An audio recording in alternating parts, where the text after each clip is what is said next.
वो तो मेरा काम है। तुम तो चिल्लाते जाओगे, बहुत से आते हैं बाबा जी हम आपका उपदेश नहीं सुनना चाहते। हमने कहा भाई बहुत अच्छी बात, हम उनसे बुरा कब मानते हैं। चोर आओ, डकैत आओ, ये आओ, सब आ जाओ, बड़े ध्यान से मेरी बातों को तो वो तो लेके रखे ना। अब मैं कुछ आपको सुनाना चाहता हूं। वर्ण व्यवस्थाएं थी, उसका आपने उल्लंघन किया, उसको तोड़फोड़ दिया, उसको बिगाड़ दिया, नष्ट और भ्रष्ट कर दिया, तो आप सब के सब लोग रो रहे। कोई ऐसा नहीं है कि जो नहीं रो रहा, सब रो रहे। अगर कहोगे नहीं भाई धनी मानी हंस रहे ना, वो तुमसे ज्यादा रो रहे, वो तुमसे भी ज्यादा भयंकर रो रहे। लेकिन तुम क्या कहते हो कि नहीं धनी हंस रहा। मैं कलकत्ते में बैठ के एक बगीचे में चुपचाप बैठा हुआ था, तो दो आदमी बड़े सेठ पास में बैठ गए और आपस में बात करने लगे। अरे क्या जमाना आया, क्या मुसीबत है कि दिन में खाना भी नहीं खा सकते हैं, क्या आफत है। इससे अच्छा तो यह है कि बेचारा ये गरीब सो रहा है, ये बड़े आराम में बड़े सुख में है, और हम इतने पैसे वाले, मकान वाले और सब कुछ होते हुए और इतनी परेशानी में। तो हमने कहा अरे सेठ जी क्यों आप चिल्ला रहे हो, पहले तो तुम ये देखो कि ये जो सो रहा है वो कौन है, उसको जगाओ। उसको जगा गया, भाई तुम कौन हो। कह लगे अरे बाबूजी हम तो ठेला चलाते हैं। कितना दिन में कमाते हो? बाबूजी बड़ी मुश्किल से 20 रुपए मिल जाते हैं। तो अरे भाई ये बताओ कि दुनिया में सुखी कौन है? कह लगे जिनके पास कोठियां, जिनके पास मोटरें, जिनके पास कपड़े, जिसके पास धन है और जिसके पास ये और जिसके पास वो बहुत। हमने तो देखा सेठ जी तुम कितना रो रहे थे, और ये क्या कह रहा है कि तुम सुखी और तुम कह रहे थे, दोनों ब्रह्म, न वो सुखी न वो सुखी। न वो सोच रहा है ये सुखी होंगे, ये सुखी होंगे। वो जो जिनके पास कोठियां, उनको वो तो बाबा जी जानते, उनको कोई सुख नहीं। तब तो बाबा जी कहते हैं कि हमको कोई खरीद नहीं सकता। हिंदुस्तान में कोई पैदा ही नहीं हुआ कि बाबा जी को कोई अपने धन दौलत जवाहरात मकान और जमीन से खरीद ले। ये तो आप दिमाग से बात हमेशा निकाल देना। कोई हिंदुस्तान में बाबा जी, और बाबा जी इतने लक्ष्य के पक्के हैं कि मेरे पास बड़े बड़े नेता और लीडर और जो प्रधानमंत्री जो उनके लड़के चले गए वो भी मेरे पास पहुंचे और बड़ा उन्होंने लालच दिया। मैंने कहा इसका असर मेरे ऊपर में धूल के बराबर भी है, लेकिन तुम देश का भला नहीं कर सकते। हम तुमको लिख करके देते हैं, आपके द्वारा देश का भला नहीं होगा। हम लिखते हैं आगे बड़ा आपके द्वारा नुकसान होगा देश का, और कुरेजी होगी देश की, और ये होगा और बर्बादी होगी और महंगाई होगा। सब जड़ दिया, और महात्माओं की बात नहीं मानोगे तो ये रास्ता खुशहाली का नहीं, सब कुछ कह दिया। तो मतलब यह है कि बड़े लालच दिए जाते हैं। लोग सोचते होंगे कि शायद बाबा जी को कोई खरीद ले। यह था। अब मेरी बात बड़े ध्यान से यहां से आप शुरू करें। पहले तो ये आप बताइए कि आप किराए पर आए हो? हे बच्चियों मैं तुमको किराया दिलाया हूं? बोलो बच्चियों जोर से। पैसे को कह रही नहीं। तो ये बताओ बच्चे बच्चियों मैंने कुछ तुमको रुपया बांटा है? कैसे नहीं बांटा। अब एक बात तो आपकी है साथ में, मेरे पास तो कोई बच्चा है नहीं, मैं अकेला फकत हूं।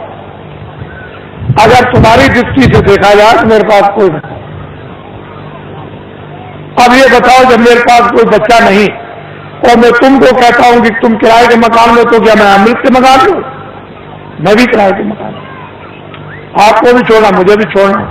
तो जब मेरे पास बच्चा नहीं तो मोह किसका, लोभ किसका, झूठ किसका, वादा खिलाफी किसके लिए, चोरी किसके लिए, संग्रह किसके लिए?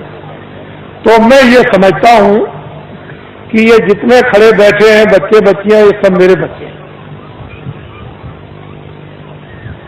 उस दृष्टि से, ज्ञान दृष्टि से तो सब आप मेरे बच्चे हैं, और संसार की दृष्टि से आप अपने माँ बाप के बच्चे हैं।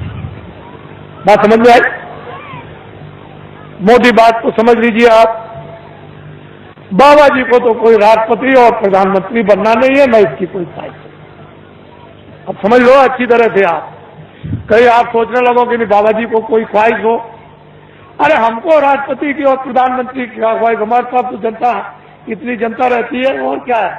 जो झूठ बोला जाता, धोखा दिया जाता, बेईमानी की जाती, चोरी की जाती है, लोगों को सताया जाता, लोगों का धन इकट्ठा किया जाता, वो तो सब ये सब ये। तो ये भी आपको पता चल गया कि बाबा जी बनते न बनेंगे, न ख्वाहिश है, न इच्छा, न राशि। अब ये बातें बिल्कुल आपके सामने साफ हो गई। अब दूसरी बात तो अब कुछ नहीं। अब ये उत्तर प्रदेश में जो ये कहा गया है, अखबारों और रेडियो पर बड़ा जोरदार भाषण जो सीधा दिया गया है, तो लोगों ने सोचा होगा कि अरे भाई बहुत अच्छा है, देश में बड़ी तकलीफ, सूखा और अकाल की आ गई, और बड़े लोग जो हमारे नेता और लीडर है बड़ा ध्यान रखते हैं, बड़ा ख्याल। असल में जब सत्याग्रह चल रहा था तो इन्हीं नेताओं और लीडरों को लोग क्या कहते हैं, देवता है, देवता। अरे हिंदुस्तान के लोगों, जब देश में 30 साल सत्याग्रह चल रहा था, उस समय पर कहा गया था कि अपने देश का कपड़ा, तुम कपास पैदा करो खेतों में, और उसका मोटा दरी के बराबर सूत बनो, और उसका तुम कुर्ता बनो और पैजामा या धोती, और वो उसका नाम है खद्दर, उसको तुम पहनो तो देश आजाद हो जाए। हमने 30 साल ये सुना। क्षमा कीजिएगा, माफ कीजिएगा, ये सब इस पीछे पूरी 30 साल सुनी और अंग्रेजों का राज हो देखा। उनके कर्मचारी अधिकारी और उनके अगर कहीं कोई घटना हो जाए, कहीं पर कत्ल की घटना हो जाए, तो सारे जिले के अधिकारी टूट पड़े, मजा ले। लेकिन क्या, 6 पैसे तोला चांदी मेरे सामने, शुद्ध प्योर, कहीं मिलावट का नाम निशान नहीं, 12 रुपए तोला सोना मेरे सामने बिकता था। 6 पैसे मजदूर को मजदूरी मिलती थी, और बेईमानी का नाम नहीं था, और पूरा गुजारा होता था मेरे सामने। 1 रुपए का 60 किलो चावल, 60 किलो गुड़ और 60 किलो चना बाजार में बिकता था, देहातों में तो छोड़ दीजिए। ये इनकी व्यवस्थाएं बनाई हुई थी कि 1 इंच भी जमीन किसी के पास नहीं है तो बड़ई तुम चले आओ खेत में, एक बोझा बांध लो, लोहार बांध लो, धोबी बांध लो, ब्राह्मण बांध लो, जिसके पास जमीन नहीं खेत में आ जाओ, 1 गट्ठा बांध के। और 100 घर गांव में हुए तो 100 गट्ठे उसके 1 फसल पर हो गए।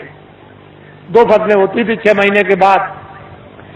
100 गट्ठे धोबी, 100 गट्ठे बड़ई, 100 गट्ठे नाई, 100 गट्ठे ब्राह्मण, ये बांधते थे। और उस वक्त में 1 गट्ठा वो तो 200 गट्ठे हो गए एक के पास। क्या जरूरत है उसको खेती जोतने की और खेती रखने की, उसका तो पूरा। और ये हमारे छत्री और ब्राह्मण चुपचाप बच्चों को भेज दें, चले जाओ नाई के पास अनाज है, बड़ई के पास रखा हुआ, धीरे से सफाई पर ले आओ। और ये चुपचाप भेज करके बच्चों को अनाज रात को अंधेरे में कि हम फसल आएगी घर में, अब नहीं है तो जाओ ले आओ, और मैं ब्याज के सफाई पर दे देंगे। हमने देखा ब्याह शादी में ये छत्री और ये ब्राह्मण उन छोटे लोगों के काम, कपड़ा देना, ये देना, वो देना, अनाज देना, दूध देना, और फिर घी देना, लकड़ी देना, किसी तरह की छोटे को कोई तकलीफ नहीं हो पाती। हमने कोई छोटों के साथ अन्याय तो कर ले, हम देखते तो हमने देखा 30 बार सत्याग्रह देखा। क्षमा कीजिएगा, 48 में आजादी मिली, 5000 भी हिंदुस्तान में कदर करने वाले नहीं थे। समूचे हिंदुस्तान में पाकिस्तान को भी मिला दिया जाए, उसमें भी, और लंका को भी मिला दिया जाए, तो 5000 हिंदुस्तान में कदर करने वाले नहीं थे। जब ये कहा गया कि देश आजाद हो गया, कदर कर लो, कह लगे हम नहीं करेंगे, अपने घर और मकान कौन जलवाएगा, कौन बर्बाद कराएगा, इतना खौफ था। और एक दिन की आवाज पर इन बच्चों ने 1 करोड़ ने टाट, चलो जंगलवासियों, चलो चलो जंगलवासियों, आप अपनी जगह पर रहो बच्चों, वहीं धीरज के साथ सब लोग उसी जगह बैठे रहो, अपनी अपनी जगह पर बैठे रहो।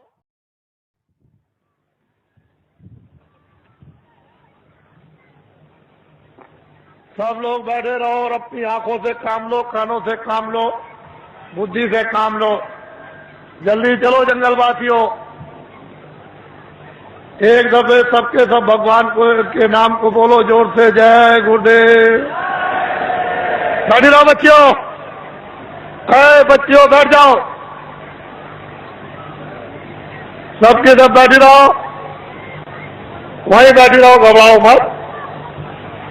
एक ही सादे सब सदे, एक दिन की आवाज पर 1 करोड़ लोगों ने, इन बच्चों ने बोरा पहन लिया। इस देश के अंदर 1 करोड़ बच्चे बोरा पहने हुए हैं।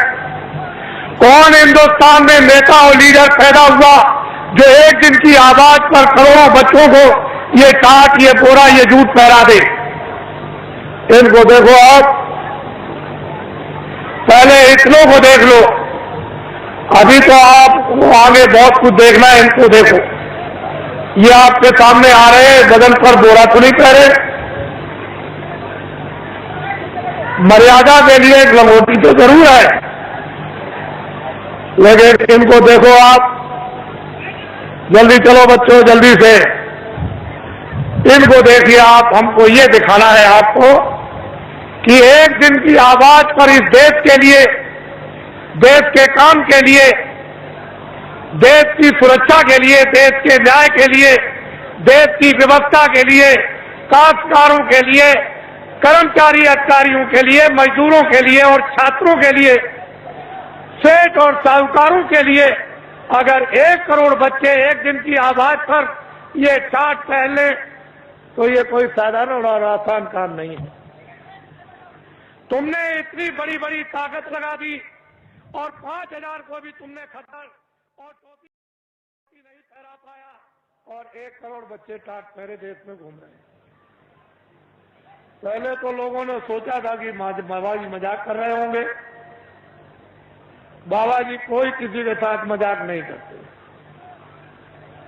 इनको देखो अपनी आंखों से, बच्चे और बच्चियों बैठे रहो, वहीं से सब कुछ दिखाई देगा। क्यों घबराते हो?